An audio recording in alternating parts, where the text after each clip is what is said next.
Hey, welcome back to another KARP Outdoors interview here on KDUZ and our podcast on our internet website, KDUZ.com. And, recently, Abu Garcia Fishing Company made up a list of top 100 places to fish in the United States. 9 are from Minnesota. So with that, we're going to bring in our resident fishing expert, Matt Larson, to chat about those 9 waterways. Good day, sir. Hey, how are you doing this morning, Joel? Doing very well here, and boy, since last time we chatted, it was a little bit colder, and now it's they just declared the ice out on Lake Minnetonka, and so it's good time to start talking fishing again, I think. Oh yeah, it's a great time. Ice is out, most lakes, not the northern lakes, but most lakes, and guys are even fishing the rivers, and it's been pretty fast and furious the last couple days, weeks leading into the spring here. And it's a fun time to think about where you might be headed here, and we can certainly help them out with this Abu Garcia 100 top places to fish list.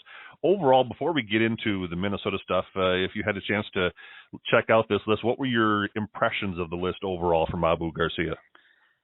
I was actually really impressed with the list. I thought there was a lot of great locations, not just statewide listed, but nationwide. You know, Lake Erie. You got Green Bay out in Wisconsin. You got a lot of water across the United States that's just amazing, not just for walleye fishing, but for pan fishing, bass fishing, muskie fishing alike. So lots of great places to go fish out across the countryside. Well, let's focus on the Minnesota waterways right now, and we'll go through each one individually here. And we'll start off the top one on the list. They rated number 4, the Red River, kind of borders Minnesota and North Dakota. What do you know about the Red River? Is this a good choice to be in the top 5? It's a great choice to be in the top 5, and it's got a lot of characteristics. Part of the Red River system runs into Lake Winnipeg. So anytime you're running into a body of water like that, and I know that's not, Lake Winnipeg isn't in America per se, but it's in the North American region, and that contributes to a lot of the success that the Red River has. And so Red River's got a lot of catfish in it. Anytime you have catfish present in a water system, it's going to be one of the healthiest systems. And so then that just segues to your muskies, your northerns, your other rough fish, walleyes. Walleyes are a big one up on the Rainy River, or not on the Rainy, but on the Red River. And so yeah, Red River is a top 5. I have not fished it like it's a top 5 in the United States. I've only been on it a handful of times, but the times that I have been up there, it's been pretty remarkable fishing. Any tips for the Red? How would you go out and fish, or what would you target on the Red River? Well, I'd probably go to the Red River first and foremost for cats. And so how I'm going to target those cats is I'm going to use, a heavier weight. I'm going to get myself on the bottom. I'm going to use some real stinky bait, maybe some cut bait or some catfish food, or, even just gumming up a big old hunk of nightcrawler on a circle hook. We'll do it. But that's where I'm going to be going to the Red River to target catfish mostly. And then walleyes are just an added bonus to that. But the reason I'd be going to the Red River would be probably to fish those cats that are so famous up there. Now, the top lake in the state is Lake Mille Lacs. That came in at number 17 overall. Tell us about Lake Mille Lacs. Love Lake Mille Lacs. Been fishing it since I was a little boy. It's a walleye factory. It has maintained its reputation as a walleye factory, contrary to popular opinion. But I do think that it is one of the best walleye lakes in the state, if not the entire world. And the reason for that is because it's got such a diverse landscape. You got areas of the lake that are covered in weeds. You have areas of the lake that are pure rock. You have gravel, sand. You have the mud flats out in the middle of the lake. So any type of fishing that you're looking to do, it's going to be able to offer you that. Not just in walleye fishing, but smallmouth fishing alike, muskies. If you like targeting muskies in the weeds, you can go target muskies in the weeds. If you're more of a guy that likes to target them out over the rocks or gravel, you can go do that. That lake has so many areas to fish, and with the size of that lake, it can handle the pressure that it actually gets. And like I said, popular to contrary opinion, I do think that lake is a very, very healthy lake. And you mentioned that. Maybe talk about because the DNR the last number of years have tried to get the walleye population up. They've closed it to or they've made it catch and release only for some time. You can only keep one. How is that lake? Is that lake coming back, quote unquote? It goes without saying, if you've been out there and you've fished it the last couple of years, you know what that lake's doing. The lake guys that aren't fishing it are the ones that are kind of probably a little bit more in the dark. But I've been out there the last couple of years fishing, and it is, could it sustain guys going out there and keeping limits? That goes without saying. I guess I'm not sure on that type of level. But as far as going out there and catching and releasing, or even just keeping one or two for that matter, that lake can handle it, just because of its size and the amount of volume that the area that those fish can cover. You're not going to catch every fish out of that lake. So I think that lake has rebounded. It's in the best shape that it's been in the last probably 10 years. So it's a lake that I would say is probably worthy of a top 10, but they gave it a top 20, and that's just fine.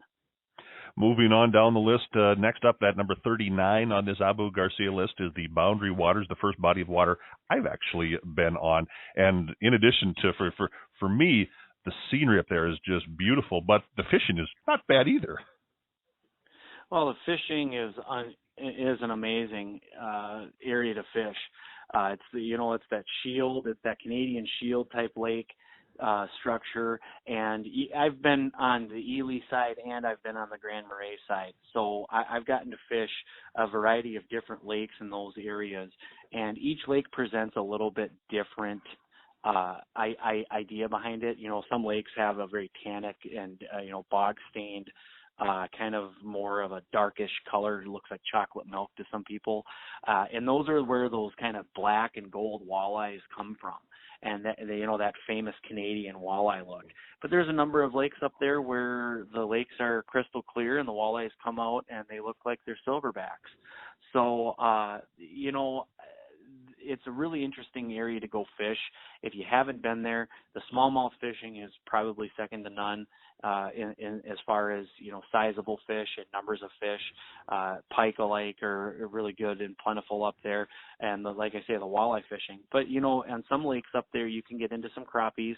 On some lakes, you can get into some bigger perch. So if you really know what you're doing and you study these lakes and kind of some of their characteristics, you can give yourself a different kind of bite. It's not just a northern pike smallmouth walleye factory. There's a lot of other opportunities that present itself up in the Boundary Waters as well. So is there one tactic or one bait or one thing to use up there, or as you mentioned, with all the different bodies of water, all the different lakes in that Boundary Waters area considered, do you have to research the specific one you're going on? Well, I guess if you are a Rapala fisherman, or if you're a jig fisherman, or if you're a rig fisherman, you'll kind of adapt. One thing about those Boundary Water lakes is there are some bigger boulders, and most of those lakes are very, very rock-oriented. So, that being said, the way that you fish them might be a little bit more towards the, touch and go. So jig fishing is probably one of the biggest things up there, but I do know that there's a number of guys that pull spinners and Rapalas and have ample success doing that as well. Coming in at number 42 on the list is Lake of the Woods, and I know here the station has sent up walleye fishermen most years up there to go try and catch something, and they usually come back with something because it's a pretty good walleye lake, correct? It is one of the best walleye lakes. It might even be a little bit better walleye lake than Mille Lacs, in all honesty, just because of the area that it covers. And we as Minnesotans only get to fish a small portion of that lake, to be honest with you.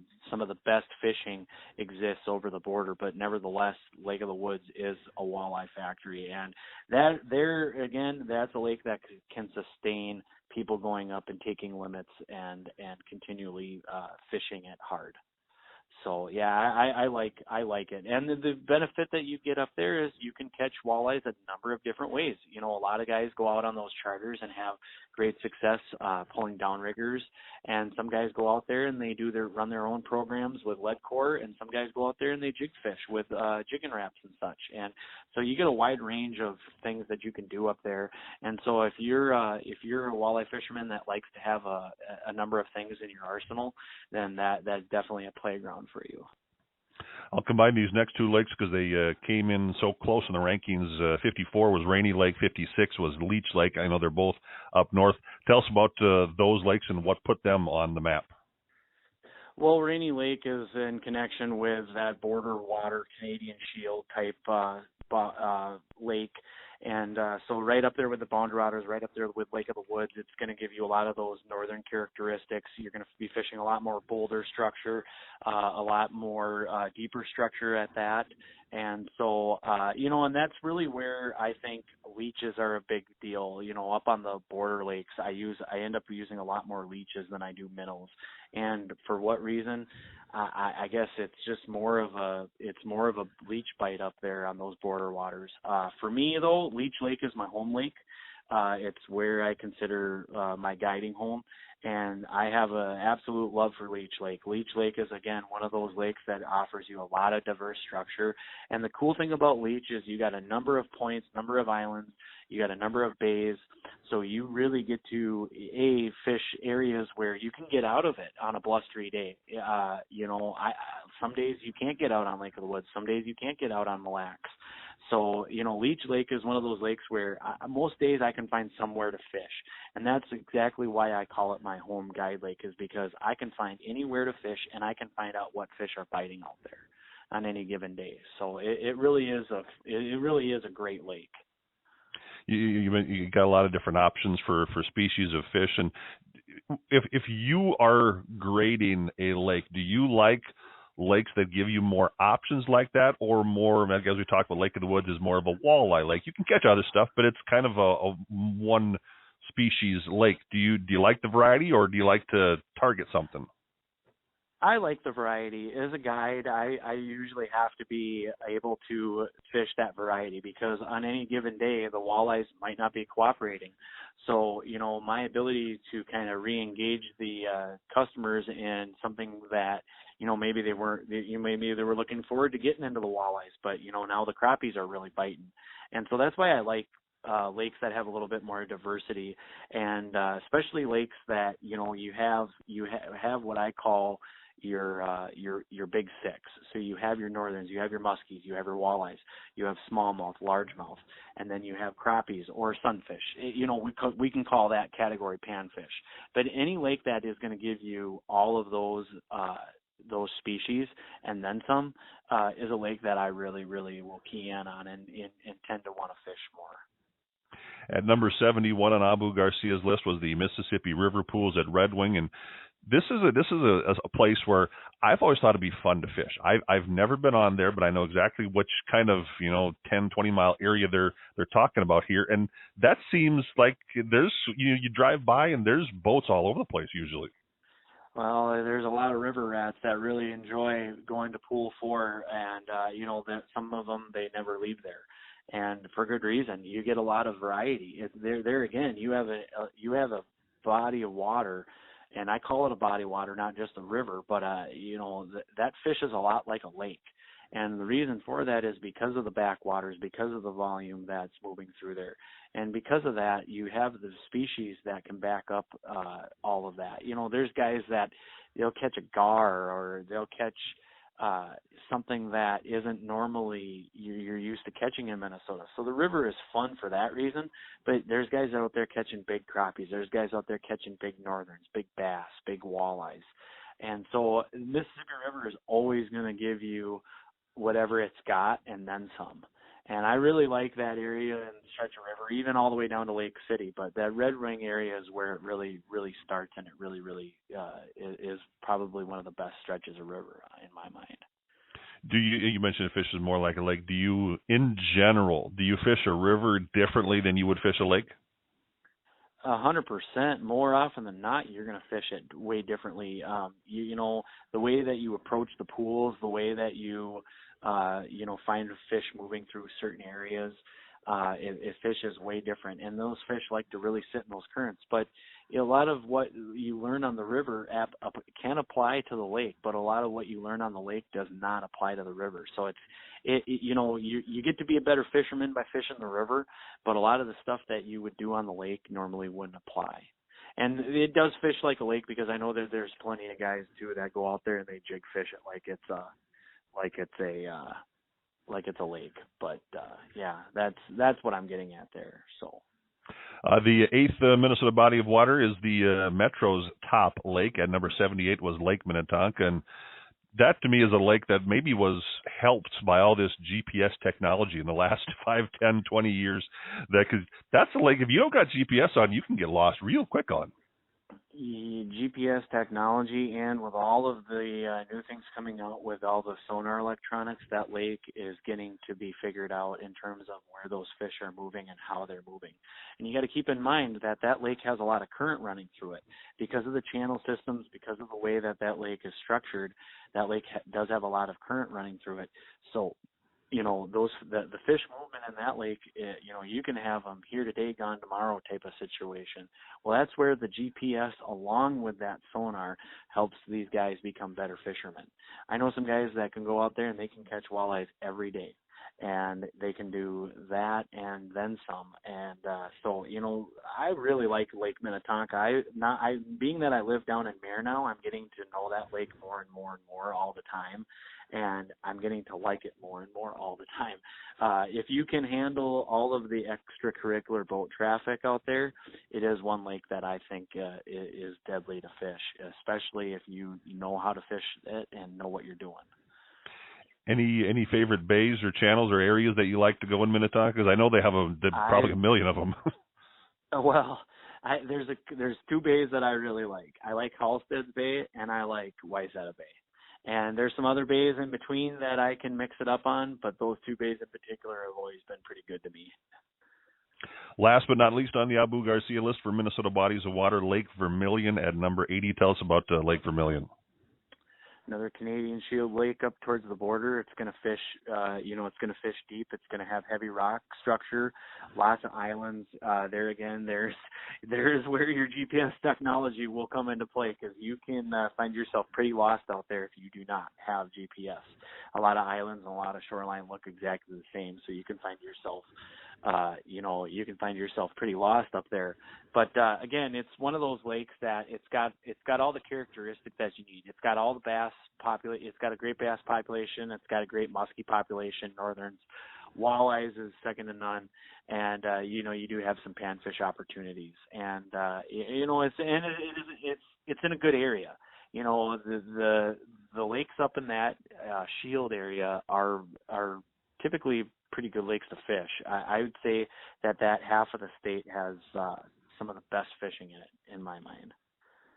Well, those are the 9 lakes mentioned in the Abu Garcia, but I would guess if folks are listening, they're saying, well, why wasn't this lake? Why wasn't that lake? You know, every fisherman probably has their own favorite lake, their own, even if it's not a well-known lake, it might be well-known to them, and there's a lot of good fishing in the area. Well, there is a lot of good fishing all over the state, really. And like I said, nationwide, you know, when I looked at that list, there's a lot of great places in North Dakota, South Dakota, Lake McConney over in Nebraska. I mean, there's a lot of lakes around to go fish. And, you know, you might, like you say, might have your own idea about what lakes are in this top 100. But the way that I look at it is you got to pick a lake that you know how to fish.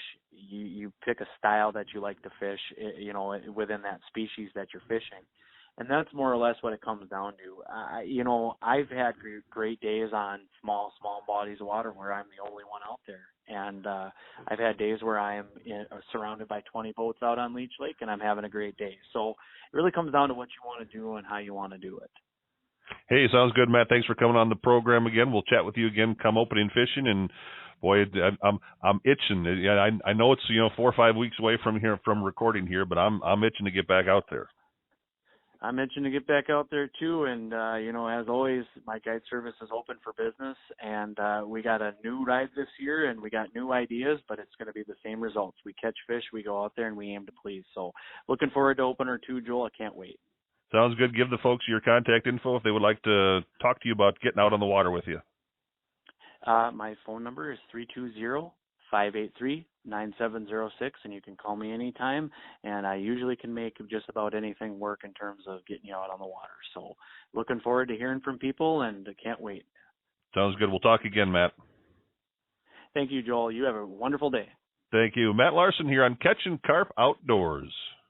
Catchin' Carp Outdoors has been a presentation of KDUZ, KARP, KGLB Radio, and the Ingstad, Minnesota Radio Network. Check out all our past episodes on YouTube.